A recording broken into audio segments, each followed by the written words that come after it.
Hey guys, Canadian Gun Guy here. So today's topic is firearms for new shooters. Whether that be yourself or somebody you know who's wanting to get into shooting. So these are just my list of firearms that I think are definitely good starting points. Now the guns that are represented, it's more so the caliber.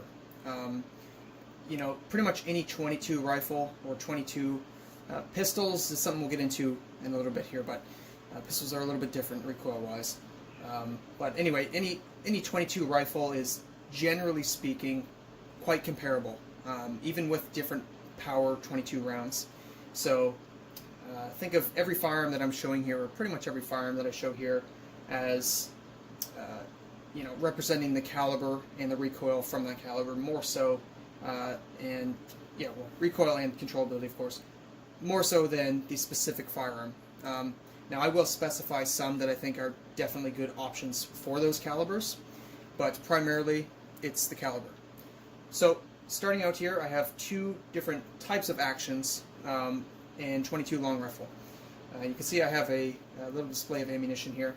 I will tell you, all of the firearms I show you are obviously unloaded, but it's always good to check, so I will demonstrate to you. First things first. Empty chamber.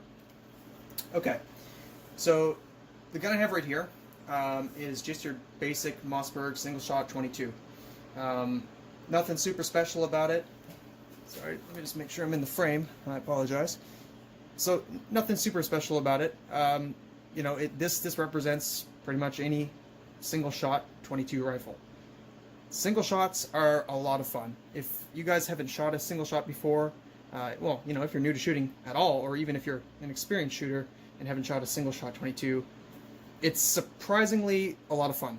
I think a lot of it has to do with the price of ammunition. 22 is very affordable. It's very cheap. Most places you go, it's very prevalent. I know some of our neighbors in the United States had some shortages for, I think, quite a while actually. But from what I've been hearing, it's starting to come up a lot more. So, yeah, you can definitely find 22 out there. And with single shots, I mean, as the name implies, you load one round and you shoot one round. So this looks like, a regular bolt action, and technically speaking, it is a bolt action. However, there is no magazine. There's no internal magazine. So basically, you just end up loading in one round there. Close this. You cock the bolt, and so let's get this to focus here, and then you pull the trigger.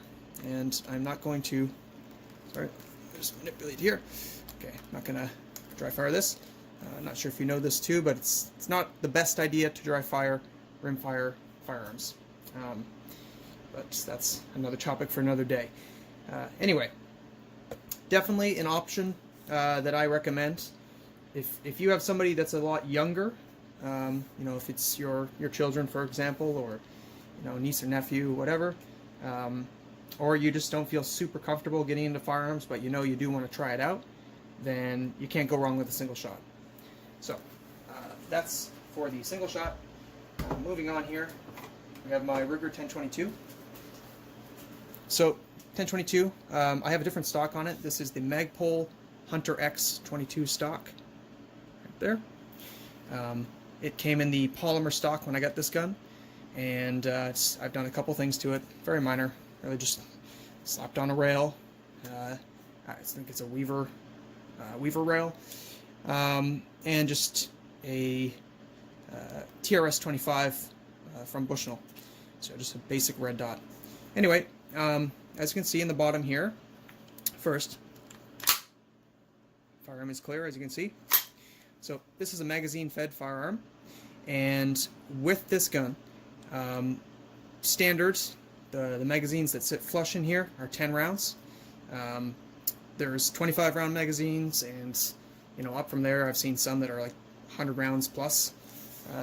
Now in Canada, specifically the Ruger 1022, there's been some legal BS going on in the last few years about the BX25 25-round magazines.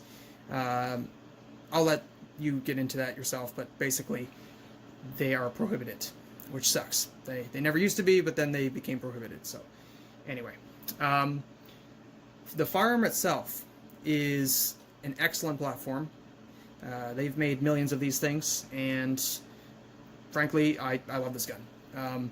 Even with just the regular neutered magazines that we have in Canada. But yeah, you really can't go wrong with the 1022. Another one I'm going to recommend specifically, besides the 1022, is like the Marlin Model 60. It's another great semi-automatic. It's tubular fed. I think it's 14 shots, I believe, is what it will hold. Another really good action, really reliable system, and I believe they've outsold the 1022s by a little bit with the Marlin Model 60s. So, okay, so moving on to number 2, this is the SKS. So this was, believe it or not, this was actually my first rifle, my first firearm actually, and it's got to be one of my favorites for sure. I've kept it in very nice shape since. In Canada specifically, they are very available and they are very cost effective.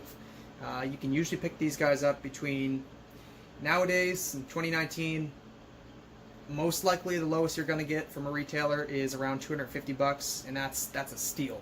I've seen these go all the way up to $500, which is quite a bit. I think most of them right now are sitting between $250 to say $350, depending on condition and whatnot. So, yeah. So this is a Russian SKS. This is a 1954 Tula. As you can see, it has the beautiful blade bayonet. The Chinese SKSs, I love just as much. Personally, I prefer some of the Russian ones a little bit more. Although both ex-commie states, you know, the quality control from most communist countries has never been known to be amazing. So there is defects on either or. However, I personally believe the Russians are a little bit better with their quality. But, you know, regular Chinese SKS will usually run just as well as any Russian. Yeah, so besides that, it is an overall excellent firearm. Ammunition is very cheap. Shoots the 7.62 by 39 round. This here is made by Bernal ammunition. This is non-corrosive. Also in Canada, this we had a little bit of a shortage not too long ago, but it seems to be back in circulation now for a decent price. You can usually get a box of 20 for around $10, so it's not too bad. But definitely available, and that's the non-corrosive stuff. I'll talk about the differences between corrosive and non-corrosive in my cleaning video in the future. But basically, this here is non-corrosive, and the corrosive stuff is a lot cheaper. Even it's about half the price, usually speaking. So, yeah, great gun, great round. Now, recoil-wise,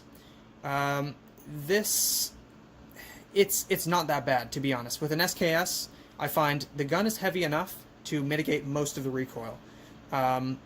So basically, with a new shooter, you end up... Honestly, it took me about 2 range sessions before I was accurately shooting with this. The first one, we didn't really do a whole lot of shooting anyway, so...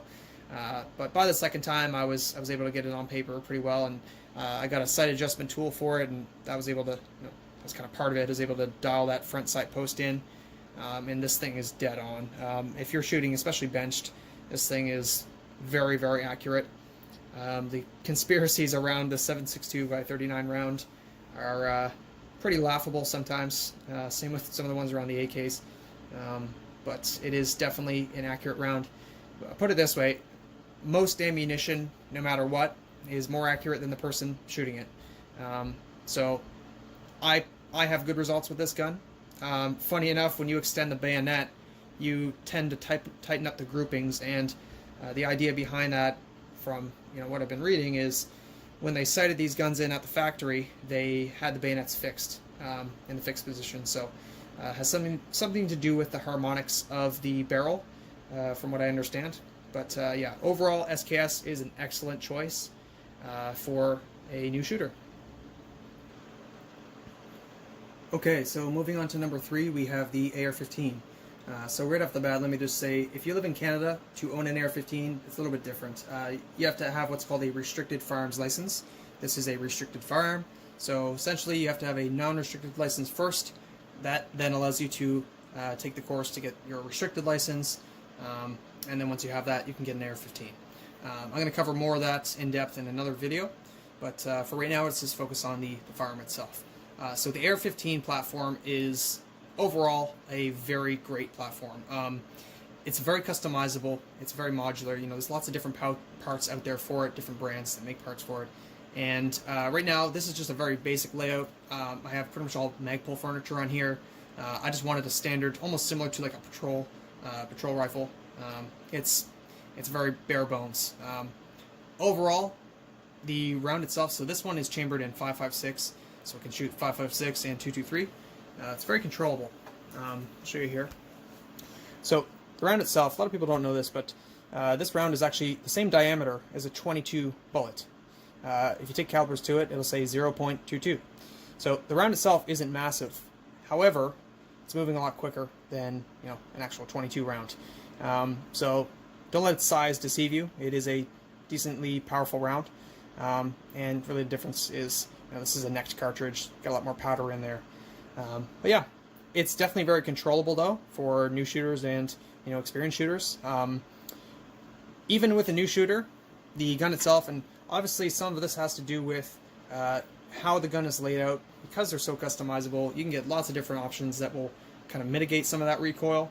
But yeah, overall, even just your standard issue AR-15s right out of the box are pretty great shooters. They're, usually not, a long distance type of rifle unless you get into some of the really expensive builds.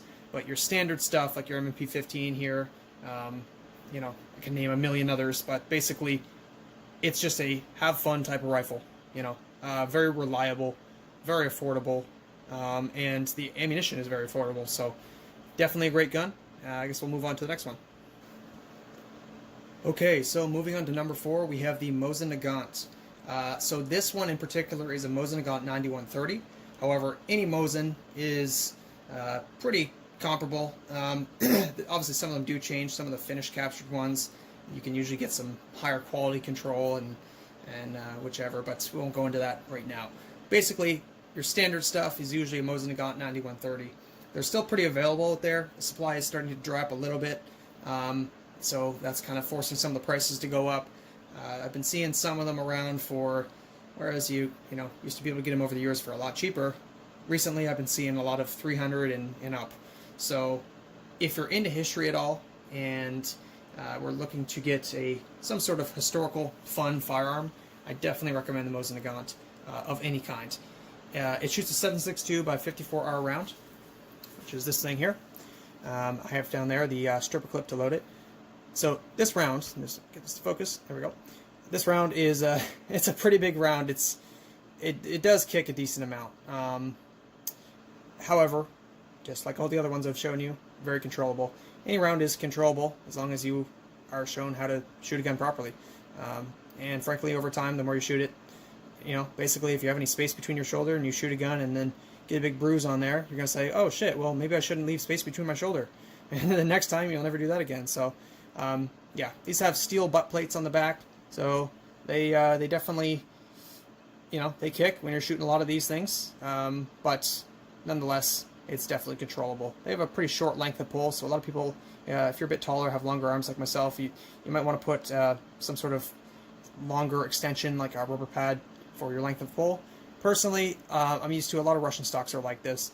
I'm kind of used to it, so I don't really mind it. If I was going for precision shooting, well, one, I wouldn't be using a Mosin Nagant, and two, I kind of just accepted that, so I'm just used to it. All right, so I'm not really overly concerned with the length of pull, but some people, you'll hear that as one of the complaints. Yeah, ammo's pretty cheap. This stuff here is non-corrosive. This is also by Bernal. You can get corrosive stuff for usually around half the price, and that's still very available out there as well. Prices on that for the crates and spam cans are starting to creep up a little bit, but it still definitely can be found and in bulk. Overall, the gun is a lot of fun. There's a lot of love and hate out there for these guns, but I definitely recommend if you're into history and you're into guns and you don't have a Mosin, try and get one if you can get it at a good price. Okay, so last on the list, number 5, we have, I'm just going to generically say the shotgun. And I say that because there's lots of different types out there. So this is a Remington 870 chambered for 12 gauge. You got 12 gauge, you got 20 gauge, you got 410. You know, there's lots of different options out there. The 3 I just mentioned are probably the most common as far as in your average sporting goods store or hunting and fishing store for ammunition and for firearms themselves. But I believe the most common is still 12 gauge. And this one, like I said, is chambered for 12 gauge.